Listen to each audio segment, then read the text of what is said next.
Not so fast, Miss Maxine. Slow your roll.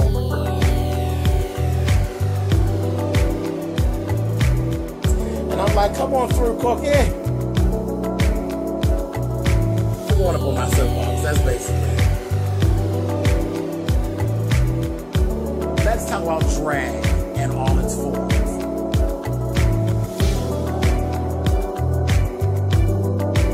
What, Cookie?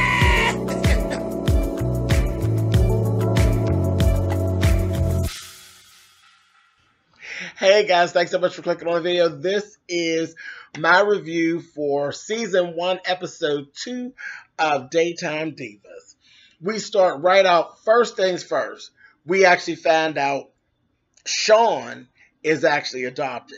He is actually the nephew of Maxine, and she adopted him and gave him this wonderful life that he has and these job opportunities and all of that.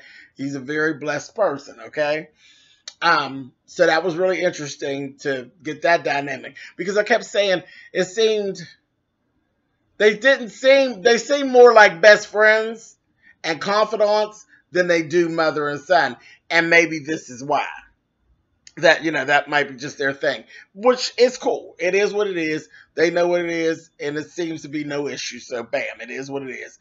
Now, I'm laughing because the show is still just doing what it's doing and being a shit show for the most part, and she's loving it.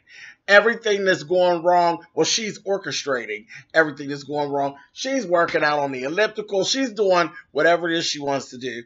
And then Sean comes to Maxine and tells her, you know what, they're looking at other females to replace the left seat. Now, this charade is cute, but I think you need to get back to work.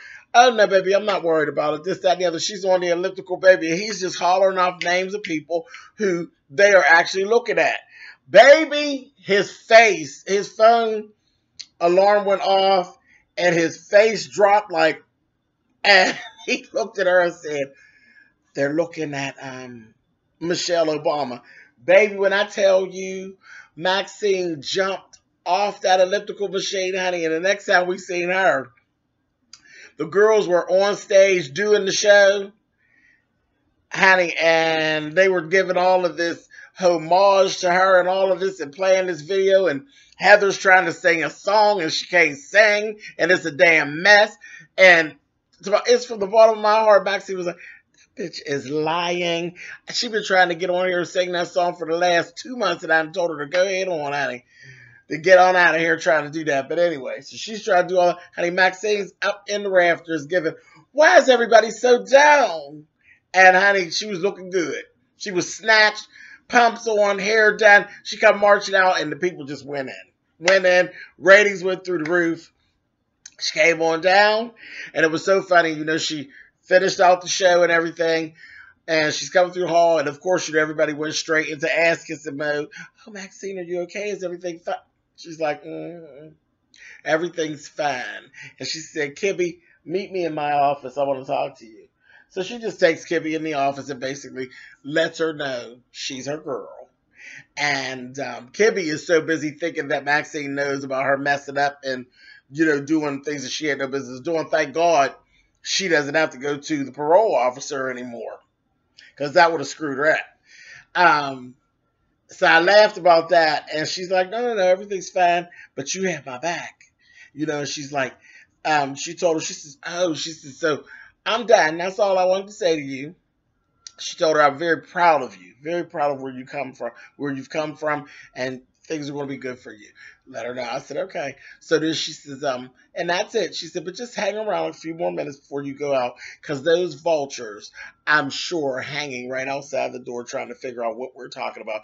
She said, oh, so you're making them sweat? She said, yes, like a hooker on dollar days. I about fell out. Fell out. I said, oh, my God. So then we actually see the network president starts hanging around a little bit, because he's doing what presidents do and bullshitting and bringing her flowers. She's going to say, what is it, Jason? What do you want? What do you want? Because I know there's something, because when you all start hanging around, you don't just do it just to do it. There's something up. what is it? He said, oh, nothing, nothing, no. We just want to make sure you're okay and tell you we're so happy to see you. Some flowers don't mean anything nice, but that's okay. So she goes on. Mo ends up running into Jason in the hallway and basically pulls him to the side and tells him, we really need to watch Maxine's health state and not put too much on her. She's been carrying this show for 12 years. Maybe some of the stuff could be put on us and we can help. And Jason's like, They basically, that's it. I mean, she's the head of it, and they're always trying to get rid of you, baby. That's the business. It is what it is. Always trying to replace you with somebody fresh, somebody new, and somebody cheaper. Okay? So it is what it is. The knives are back out. Everybody got their knives back out pointing at Maxine's back. Anyway, so the next day when they go to do the show, that damn Mo, she ends up with cards, and definitely her little friend, the little PA that she's screwing around with, he is horrible. Horrible, horrible, horrible. He makes good lattes, and they're saying, oh, his lattes are so good. Come to find out it's because he's using half and half as opposed to whole milk, and that's why it's so good to these whores that's always on diet. He's sitting there plumping them right on up, and they don't even know it. So I laughed about that, but he's horrible. He's screwing the job up in every way possible. And just, making a mess. But he had the cards mixed. There was a guy that came on, Dr. Timmerman. He done gave, the Dr. Timmerman notes are there for Maxine. Mo's cards are the cards for Justin Timberlake.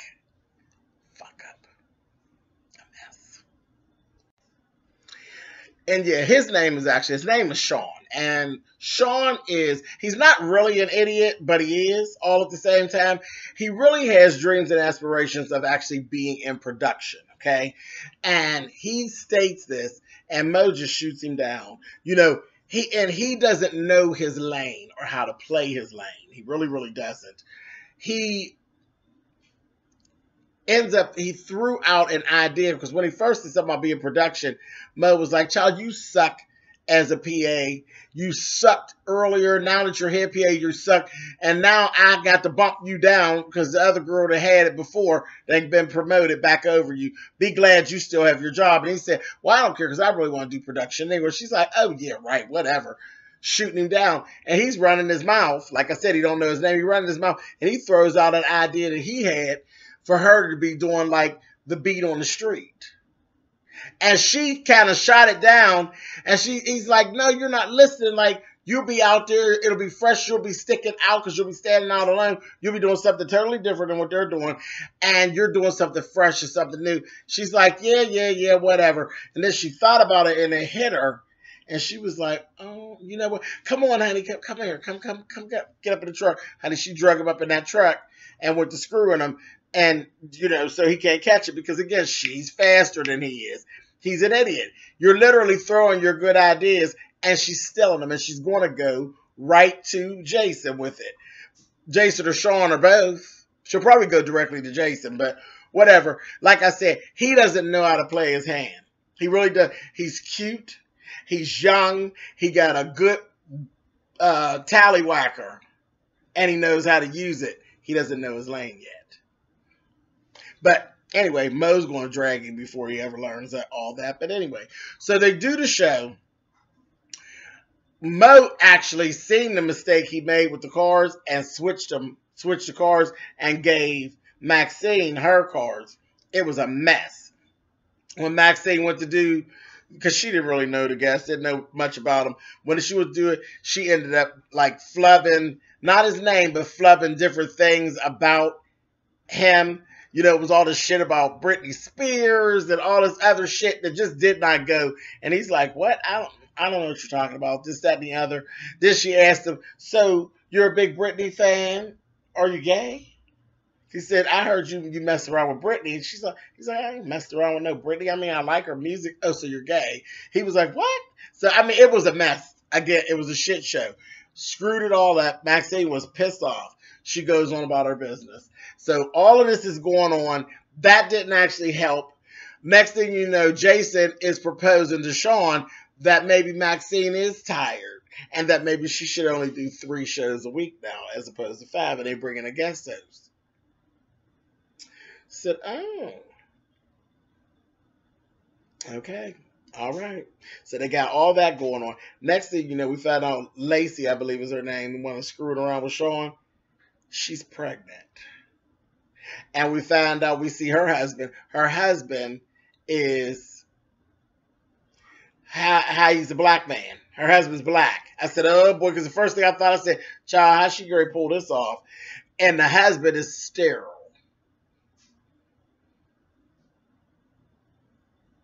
So, her and the husband actually already have a situation going on where they have a plan about, and it's a whole thing of, they have an arrangement. And I'm thinking, let me take that back. I don't know if he's actually sterile or maybe he's gay.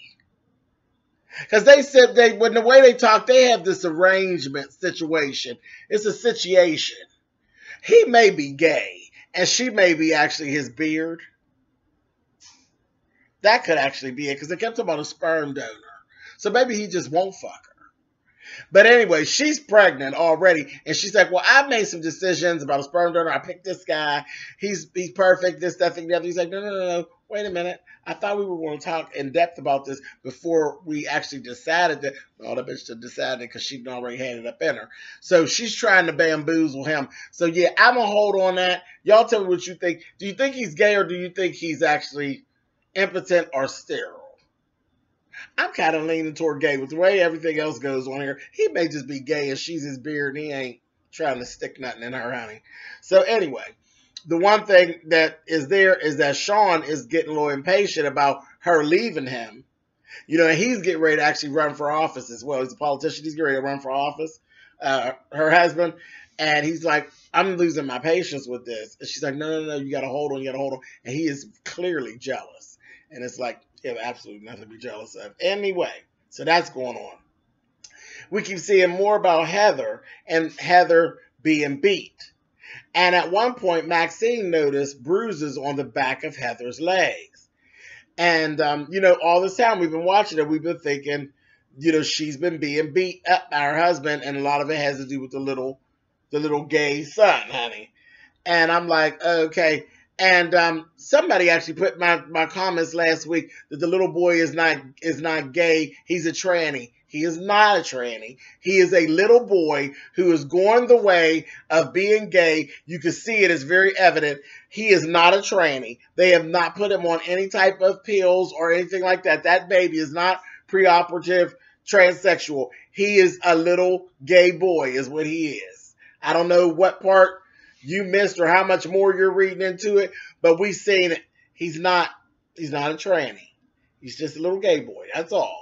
And the husband doesn't agree.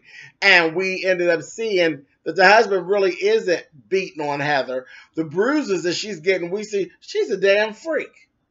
She's a freak. She gets smart with him. He's like, are you talking to me like that? She's like, yeah. She said, get the paddle. And here he comes. She gets the paddle. And he comes with the Bible. She'll say, get the book. We see him. He holds the Bible, gives her the Bible. She holds the Bible, lays across his lap. And they read scriptures, whatever scripture she's broken about, you know, talking back to your husband and not being submissive to your husband. And he's beating her ass with this paddle. And baby, she is just coming all over the paddle and all over his lap and all over the chaise lounge in their bedroom. And it's the maid even thinks that, you know, the maid and nanny, she thinks that he's beating her up. But honey, meanwhile, honey, every time he swats her, honey, it makes her coochie wet. I said, oh, weirdos, honey. Weirdos. Anyway, let's see what else was going on. Okay, Mo ended up running up on Maxine and threatened Maxine. And this actually all worked out so perfect. She threatened Maxine with exposing her medical records. She said, how did you get my medical records? She's like, I will sue. She said, don't push me, Mo. Do not push me. She said, wouldn't you hate for these to get leaked, honey? All this time you've been lying to your viewers, honey, about your youthful regimen and all of this. And meanwhile, you've been getting yourself nipped and tucked the whole time. Baby, they went on to do the show. Maxine went right up there and said, well, this is not in the plan for the day, but I need to talk to you all. That bitch went and Olivia poked that whole situation. Mo was so goddamn mad. She flipped it and told him I was considering going to get something done. You know, just listen, I fell into the peer pressure of it, and that's when I got sick, and I never did end up getting anything done. But I promise you all, I'll never do it again. And of course, the audience went up. Ratings went through the roof. Jason pulled back and was like, okay, we're done. Maxine's fine. Leave her right where she is for now. And everything's fine. So everything got foiled. It all got foiled. Mo knew that she had lost her. She lost her grip. And that's so her next thing is going to be the whole thing with the producer ideas and all that she stole from the little boy. I said, this is a mess. Let's see. What else came out? Let's talk about Kibby and her mother. Okay, so we see Kibby's sister. She has a sister named Tandy. Tandy and Kibby, honey, you know, she had to be high. Anyway, but she comes down and she hits Tibby up for money for the bills, for the light bill or whatever. Next thing we see Kibby sitting down with her mom, and she tells her mom, she's like, you know, this is just ridiculous, this, that, thing, and the other. And she told her, she said, you need to get it together. You need to be a better parent to Tandy than you were to me, or I'm going to do what I have to do to seek getting custody from her. Baby, her mother talked to her like she was trash, got to laugh at honey and told her, girl, you're an ex-junkie and a whore, and you're a nobody. You're nobody that they would give kids to, laughing at Kiki. And I said, don't you believe that, honey? And then took the drink and pushed the drink over on her lap. Oh, her mother's a bitch. Pushed the drink over in her lap. Was like, girl, please, get out of my face, honey. You just pay the bills and just keep it like that. And went and walked off. I said, this junkie whore.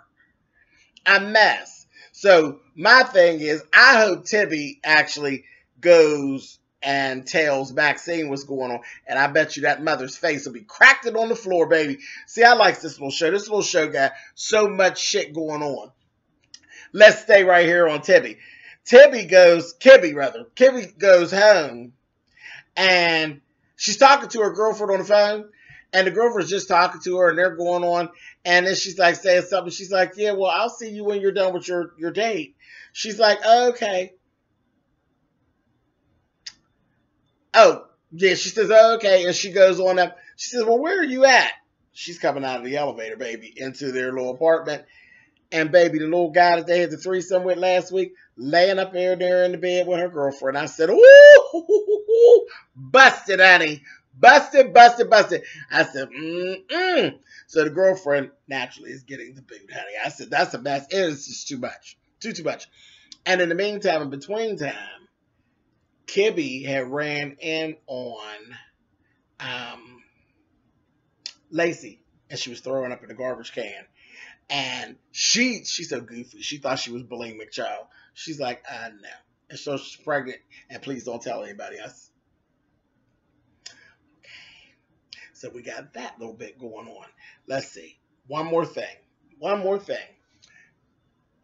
So earlier in the program, we see the doorman, older black man, good looking, and he's just like looking and he's smirking and always laughing about little things that Maxine is saying and doing whenever she's walking by. You know, 'cause she's always talking shit. So he's laughing. He said to Shaw, it's good to see your mother back and back to her old self. And he's like, I guess. He's like, yeah, baby, we found out later on at the end of the program, baby, ain't Miss Maxine fucking the doorman. I said, work, Miss Maxine, bitch, work. Then some other woman, white woman, comes in at the end that we don't know, asking all these questions about Maxine, baby. And then she starts giving out money, honey. And $100 bills get you answers. So there's something she's going to do. I think she's going to try to blackmail. And I think she's actually from Maxine's past, and I think she's going to try to blackmail Miss Maxine. So I don't know, but that'll be in the next episode. I am enjoying this shit show. It is a good old nighttime mess, honey. So I'll talk to you guys next week. All right, guys. Bye.